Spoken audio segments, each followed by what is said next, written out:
시청자 여러분 안녕하십니까? 황양수의 현대사 100 오늘은 9번째 시간으로 사회 문제에 대해서 지금 사교육이 사회적 낭비, 불공정의 또 반칙인 이유에 대해서 말씀드리겠습니다. 자, 우리가요 사교육이라는 게 한국에 참으로 오래된 뿌리가 있다는 걸 알아야 됩니다. 한국이라는 사회가 과거에 양반 신분 사회였고 조선시대 때에도 자식을 과거에 급제시키려고 사교육이 유행했습니다. 조선에 좀 부가 있는 양반들은 개별 서성을 들여가지고 그래서 자기 자식들에게 과거 문제에 대해서 예상 문제를 갖다가 이렇게 쓰도록 오랫동안 트레이닝을 시켰습니다. 그래서 이 사교육이 하루 이틀 된 문제가 아니었다는 거죠. 그런 신분사회에 대한 전통이 내려오다가 이제 일제시대에서 드디어 이제 공무원을 뽑는 시험들이 있었습니다.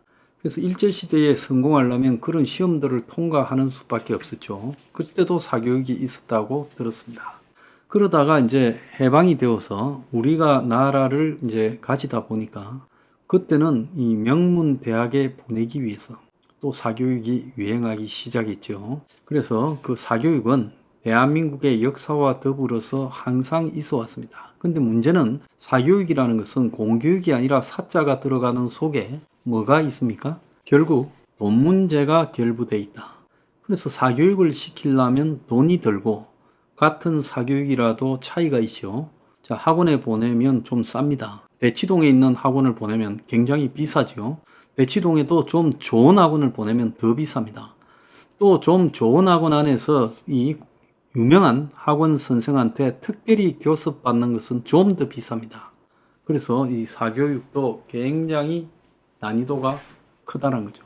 자, 미국도 사교육이 유행합니다. 얼마 전에 보면 미국에서도 좋은 아이비 리그 대학에 보내려고 미국의 또 대학 입시 능력 평가 시험을 통과하기 위해서 부자들은 사교육을 한다고 합니다.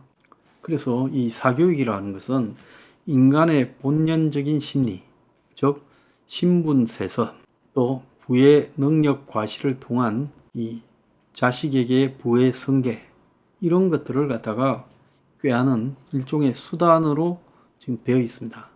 그래서 이 사교육이라는 것은 어떻게 보면 공정한 사회, 기회균등한 사회, 평등한 사회에서 반칙이죠.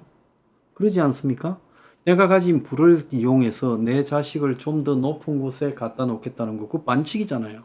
우리가 올바른 사회는 민주주의, 자본주의 하에서 실력주의, 능력주의가 맞다고 다 알고 있지 않습니까? 그래서 본인이 실력만 있으면, 본인이 능력만 있으면 상류층으로 진입할 수 있기 때문에 신분 격차나 불평등을 그래도 다 이해하고 가는 거 아닙니까? 그런데 결국은 실력주의, 능력주의는 겉으로 드러낸 거고 속으로는 실력주의, 능력주의가 아니라 부자가 부자 자식을 그야말로 돈으로 사교육을 통해서 기존의 교육의 벽들을 쉽게 넘을 수 있게 한다면 이거야말로 사기지 않습니까? 그러니까 실력주의, 능력주의가 없다 하면 신분사회죠. 우리가 잘 알아야 됩니다. 이전에 중세 신분사회에서는 신분이 세습이 됐죠. 내가 태어날 때 귀족 아버지 밑에만 태어나면, 영주 아버지 밑에만 태어나면 나는 영주가 되고 왕이 되고 했어요. 황제가 되고. 이제 농노 집에 태어나면 나는 평생 농노예요. 이 불평등 사회였잖아요. 그래서 인류가 계몽주의에 의해서 각성이 되면서 이 불평등한 신분 사회가 사라지고 정의로운 평등 사회가 열리지 않았습니까? 그런데 사교육이라는 방식으로 또다시 신분 세습을 꾀한다면 이건 굉장한 불평등이잖아요. 그래서 사교육 문제는 이것이 평등을 해야 한다라는 입장에서 이건 사교육은 폐지되어야 되는 것이 자본주의, 민주주의의 본질에 가까운 일이라고 봅니다. 적어도 능력주의와 실력주의를 인정하는 사회라면 사교육은 없어져야 된다. 저는 그렇게 생각을 하죠. 그런데 우리가 사교육이라면 단순히 지식을 가르치고 이렇게 기술을 가르치는 그런 사교육이 아니라 어떻게 보면 정보를 가르치는 것도 사교육입니다. 오늘날 대학 입시가 단순하고 이렇게 명확하지 않기 때문에 굉장히 비비 꼬여서 복잡한 여러 가지 경로를 만들었고 특례 입학 제도도 많지요. 수시, 정시, 입학사정관, 학생종합기록부, 특례 입학, 내신.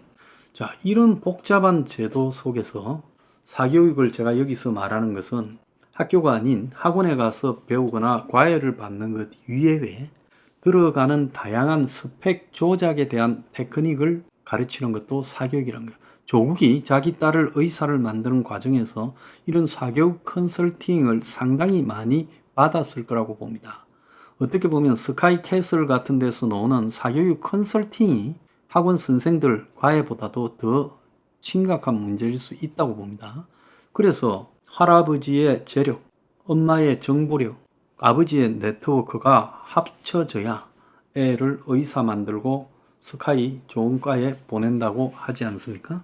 그러면 우리 사회에 이런 사교육이 얼마나 심각한지 한번 보겠습니다. 사교육을 받는 학생은 78.5%, 사교육비가 27조 2천억, 받는 학생, 안 받는 학생을 평균한 1인당 사교육비가 43만 4천원, 그래서 2007년 대비해서, 이게 작년 거니까요, 16년 만에 22만 2천원에서 43만 4천원이 됐으니까 사교육비가 16년 만에 딱 2배가 됐습니다. 사교육 받는 학생만 보면 55만 3천원, 또 일반 고등학교 다니는 고등학생은 74만원, 서울의 고등학교 2학년은 103만원이에요. 그래서 서울에서 애 한 명 고등학교 때 사교육비가 한 달에 100만원보다 훨씬 더 들어간다는 이야기가 입증이 되는 겁니다.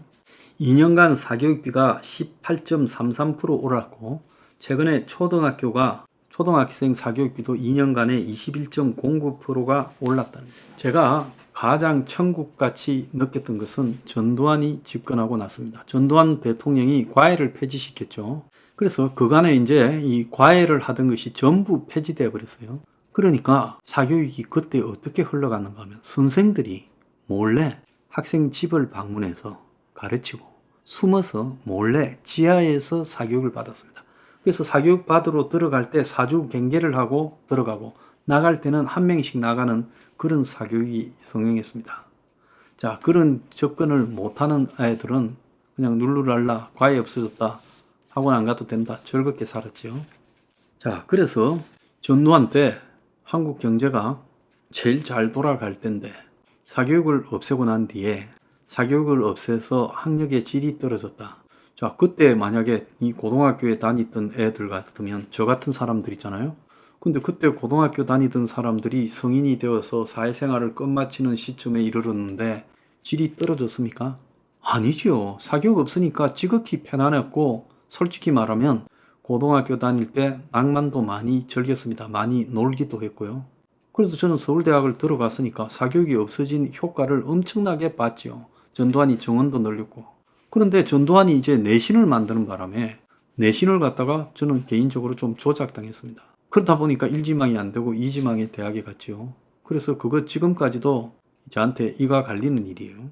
그래서 한국은 여기서 보듯이 뭔가를 갖다가 좀 복잡하게 만들어서 평가를 할 수 있는 부분에 자율성을 내려다 주면 거기서 전부 장난을 친다는 거예요. 내신을 만드니까 고등학교 선생들이, 교장이 내신 장난을 칩니다. 자, 그런데 최근에 이제 의대 정원 증가가